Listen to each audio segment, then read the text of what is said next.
The next story I want to bring up for you is something around how your physical body will allow you to continue through the toughest of times and yet still come out the back end with success. I want to introduce to you the amazing Eric La. Let's get it started. Let's get it started in here. Let's get it started. Let's get it started in here. Let's get it started. Hi, Eric. How you going, fella? Eric and I worked together for a year with Christine and I. We mentored, and I mean, what's your view and impression on mentoring? Is it something that you think you need? Everyone needs mentoring. Even like an athlete, the top tennis players or the top cyclists, they're pushing themselves to a certain limit.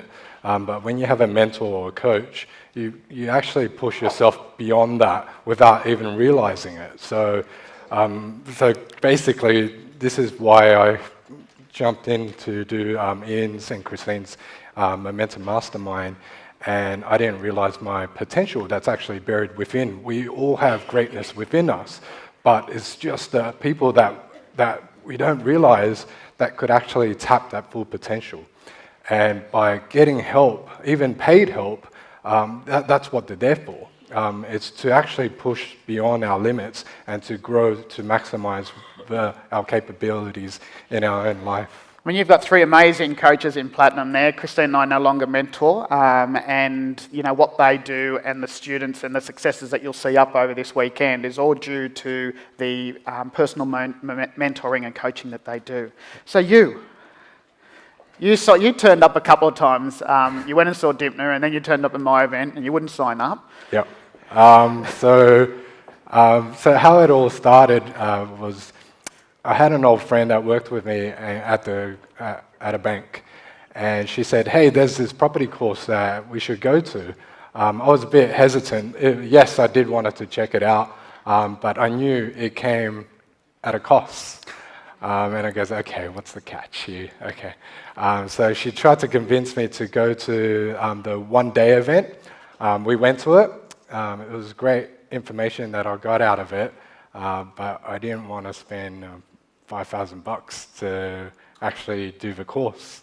And then I met Ian that day as well, and I told him about what I could do with the properties, and I tried to squeeze some information out of him as well. And then I didn't end up signing up. She actually signed up that day and said, "So are you signing up or what?" And I said, "Oh, no, it's not for me. I'm not ready for it." And then a few weeks later, Ian did an evening course for 2 hours in Parramatta. And we went to it as well. And he heard about my journey and what we did. And that night, my friend said, "So when are you going to sign up?" I said, "I'm still not ready for it." And she screamed at me and she said, "You're such a tight ass!" I was like, "You're a tight ass to yourself, but not everyone else. You're always generous, but when it comes to you skimp out on everything, like the clothes, of your car. You don't spend much money, but when you splurge on everyone that you care about and all your friends and family as well. But to you don't spend a cent." And there's a good reason behind that. She didn't know my journey in the past. I left home at the age of 17. Dad was an alcoholic. He was a drunk, abusive person, and I had to get out of there. And I moved 26 times throughout that whole period. So the past 19 years, I've kept moving from houses and houses, and every cent that I had counted. And you never know when your next meal was around the corner. You never know where you're going to live as well. And I guess that's what became my mindset. And my mindset was locked in to become that tight ass, so-called. Congratulations, well done. Achieved success. Because he walked in, didn't sign up that night, he walked in the following one, which was probably 3 months later, and as soon as he walked in the door, I said, "Are you going to sign up tonight? Because otherwise I'm not going to even talk." Yeah. And he signed up that night, all right? So you did come along. Yep. So Now- I did sign up. Yep. And I even negotiated the price. It's no negotiation in price. I told him that. So your original position was that you'd had an apartment and you'd bought it wrong and a few other things, yep? So we needed a place to live, so I met my partner, and we bought a place. We didn't have much property education. A lot of people start off that way, and we bought an apartment, which was kind of wrong for us. It was negatively geared, which was wrong. In the inner city, which was wrong as well, because you're competing with so many other apartments and other I guess, owners as well. You could have bought something at 620,000 prior to auction, but you didn't. So this was later on when before we bought our second PPR and we rented out our first one. There was a moment in life where it's like, who's here had a bad relationship before? Yeah. Susan's fine. So it got to a point where it was like a bad relationship, where you miss out on a deal, but you keep dwelling about it and you keep like stalking that house, right? And you keep doing that drive-by. Maybe it's just you. So your ego got in the way. You could have bought it before there, but and I can tell you my ego, so if you've got a bigger ego than me, you're in trouble, right? There's not a real estate agent in the eastern suburbs of Sydney that would talk to me because I just couldn't get over the fact that they were real estate agents and it didn't work in my favour. So eventually I worked it out with some coaching and, that one got away, but you've learnt since then. Yeah.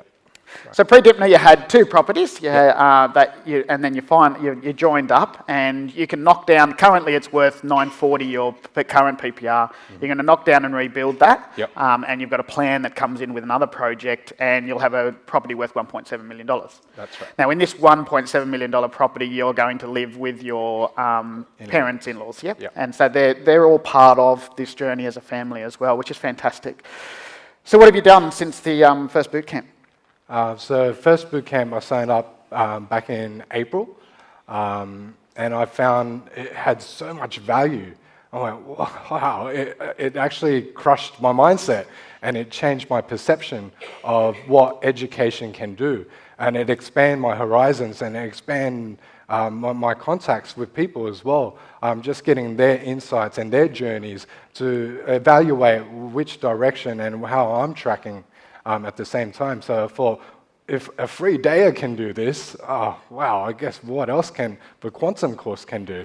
At the same time, the quantum course came up, all my friends signed up, and I didn't want to be called a tight ass again. So I was like, I better sign up before they call me a tight ass. So from there, not only I stopped from quantum, I kept going. I signed up with Kevin Dudney, and then I signed up with Ian's mentor mastermind course as well. Not bad for a tight ass. So you go off and you do a JV with a friend. Now this is a no money down deal, really, or low money down deal. Yeah. So during that journey, I'm a quiet achiever.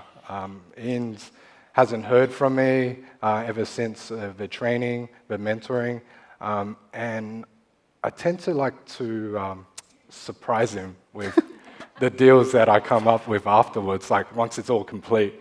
I tend to not to share too much, only because I don't like to be hovered and monitored so often.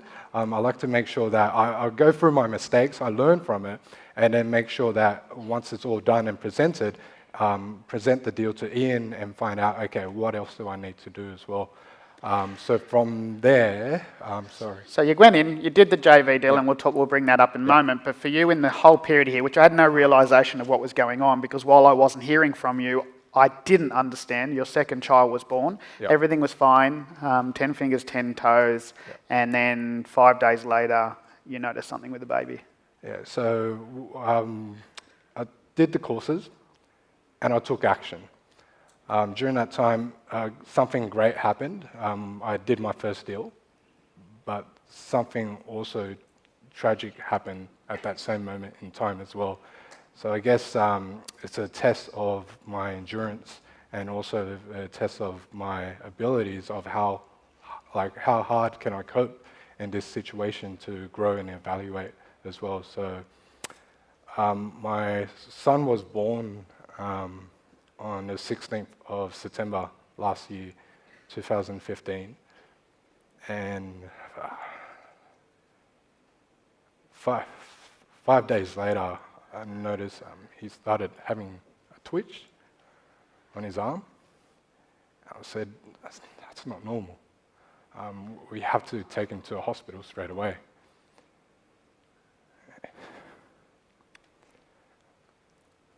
And from there, the doctors didn't want to tell us what it was, so they quickly rushed him to Westmead's Children's Hospital. A few days later, he's been prodded with needles, trying to find out exactly what the cause was.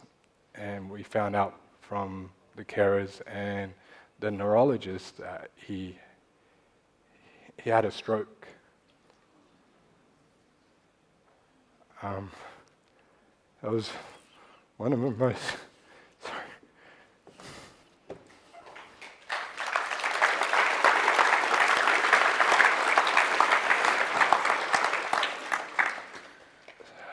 It's one of the most painful journeys that I've ever had to endure.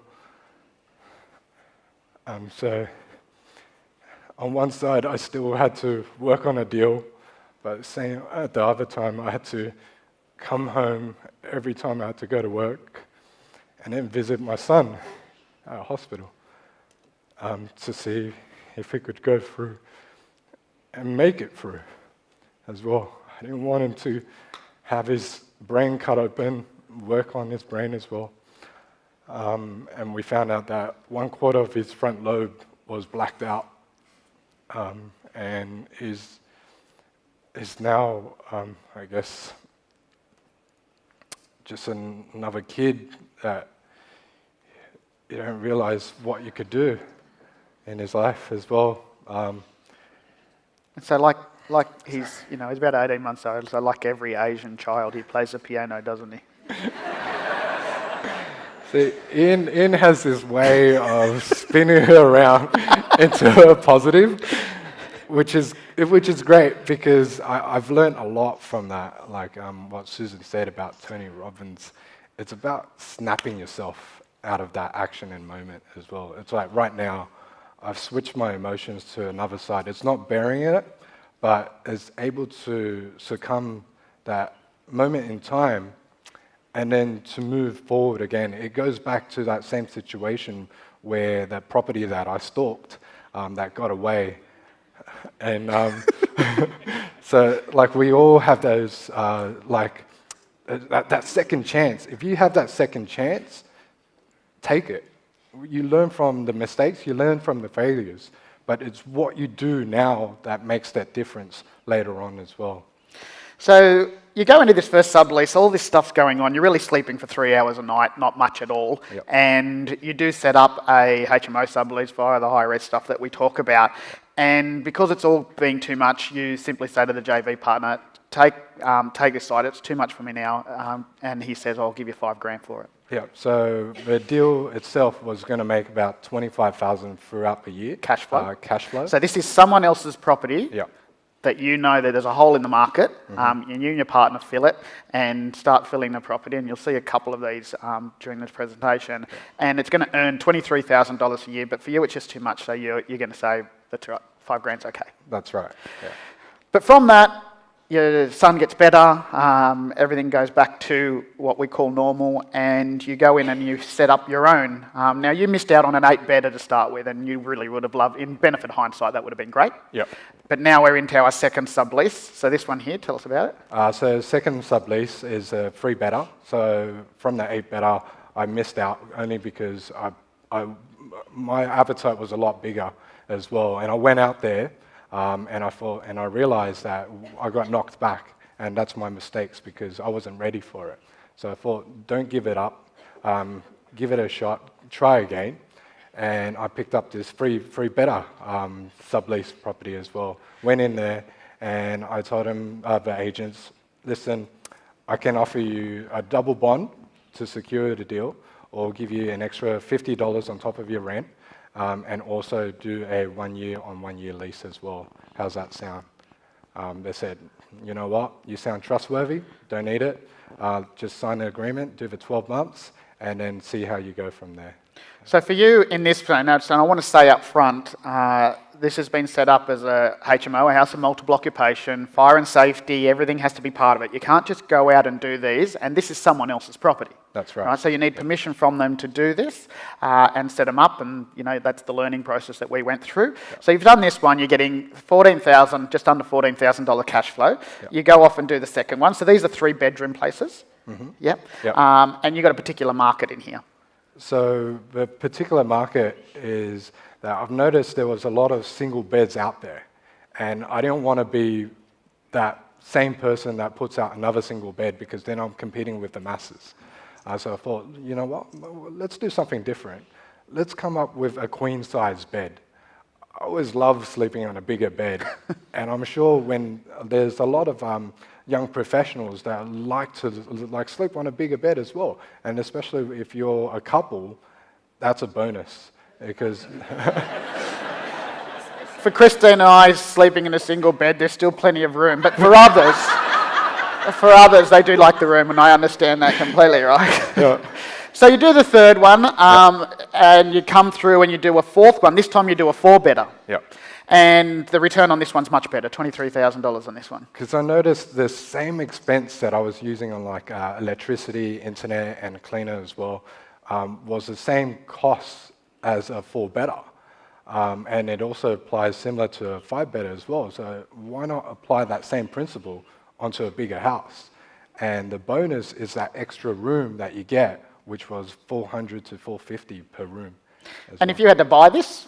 If you were to buy this, it's about $1.4 million and $65,000 out of your own pocket to secure that deal as well. And as a deposit, plus the extra $300,000 or $400,000 and all the rest that goes with that. So it'd be negative geared, and it'd be a struggle. Day one. So you're getting cash flow out of this. Yep. You get to 3. So your 3 is your own subleases. You've got about $54,000, $55,000 of cash flow. Yep. You like your job. You knock a couple of days off? Still like my job, but I found out that if you're working on someone else's dream, you're making their dreams bigger. So I realized, hang on, let's cut back on my days. If I start working 3 days and 2 days extra, so that's 4 days for myself, I could start managing my own dreams and then work on that. And from there, it started growing. So this gave you the cash flow to be able to knock off a couple of days, and the other couple of days you work towards getting to where you want to be, and you pick up this site. Now, it starts with the first site is already owned by family? Yep. So this is where the second chance in life, like Robert Kiyosaki said, there's his book, that in life you always get a second chance. But it's what you do with that second chance that makes that difference. Because if you get that moment in time again, but you sit back and then you put that fear within you, then you're going to miss out on that deal and that opportunity again. So this second chance came around where I no longer needed to stalk that other property and then pounce on this one. And I had that moment in time where I was sitting on the bedside of my bed and I was praying, what should I do? And I thought, think of a lion, think of a tiger, think of, wildness. And then I went out there and then picked up my keys, jumped in the car, went to the agent and went, this is my offer. You sign the deal today or I'm walking out of here. And I took that deal. Yeah. So you pick it up for $800,000? $800,000. $800,000. Now, it just happens to be that the next door is owned by your in-laws. Yep. So together, that makes a good site. Yeah. Yeah. Now, your in-laws have said to you, we don't want anything, we've owned it for many years, we don't want anything for it, as long as you allow us to live in your house in the future. Yeah. Yeah, I can see where you've weighed up. And so this one here has got a total end value of 7.8. What are construction costs on this? So it's about 2.2 million. There's some money in this one, right? You go off though, you bought this one, you go off and you had a choice between 2 properties. This one came up, so you grabbed it obviously because you got potential with the neighbours, your in-laws. But the other one, I'm going to the auction anyway. Yeah, so I had that opportunity to buy another site, but this one came up first. So I nabbed that one, so I didn't have the opportunity to pick up the other deal. The other deal had a better zoning, and it had same size lot land easement free as well. So I thought, you know what, I'll still go to the auction, but I had a promise to someone else to attend another event. And I rocked up late to this auction. Auction was over. No one was there except the owner. The new owner. The new owner that bought it, and he's in the backyard, checking out his backyard, looking at what he could do. And I turn up, and I walked in, and he said, "Oh, hi." I was like, "Hi, how you doing?" I went, "Oh, good. Do you want to buy this house?" I went, "Yeah. How much do you want to sell it for?" And he goes, "I'll give it to you for $940. That's the price he paid for it. I went, "Oh, okay. Oh, yeah, I'll buy it." And then he asked me, "Are you from next door?" I went, "Yeah, I am." He goes, "Oh, okay. Maybe we could do a deal." I goes, "I'm good friends with him, so maybe we could do something together." And we built relationships and a rapport. So he's asked whether you know the guy next door, whether you know the people next door. Yep. You said, yes, you do. Yep. Do you know the people next door? No. Okay. No idea. So you leave there, you go out the front, and you sit in the car. Yeah. And this old granny came up. Sorry. Yes, someone who's mature. Yeah, sorry, mature. And she knocked on my door. I went, "Who's this lady?" And she goes, "Oh, come out, come out." I'm like, "Yes, hi. How can I help you?" He goes, "Oh, did you buy next door?" I went, "No, but I know the guy that bought next door." And he just goes, "Oh, my daughter owns that house next door that just sold." I'm like, "Really?" And she was sitting in a car just down the road, and we built a great relationship just there, and that's the edification. And then we got to know each other as a JV. So then you get another phone call. Yep. And what happens there? So a month later, the lady, the daughter that owns the house, she calls me up. She goes, "Eric, next door is selling." I went, no way. He said he just bought the place. Why would he sell? I goes, no. Next door is selling. I went, "You kidding me?" I hung up the phone, found investors straight away. I went, "I got to get this deal." And this is where the community works in so many ways. And I thought, who can I reach out that they could benefit from throughout this deal as well? I wish they were here today, and if they were here, Sin and Fabio, if they stood up, those are the angels. If you wanted to see what angels look like, Sin and Fabio. So they came to the game as well. So they ended up buying the third one. Yep. You've got a deal with the 3 blocks of land. Yep. You've got 23 townhouse development going on there. Yep. Total land value of 20 million. So every one of those blocks will have an estimated profit of $1.95 million. Yeah, which is about 30 years' salary. Yes. Not bad. Isn't that amazing?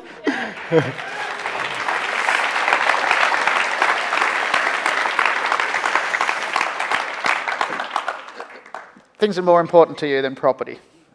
Things are very much more important. So it's basically reaching out to people that you could help.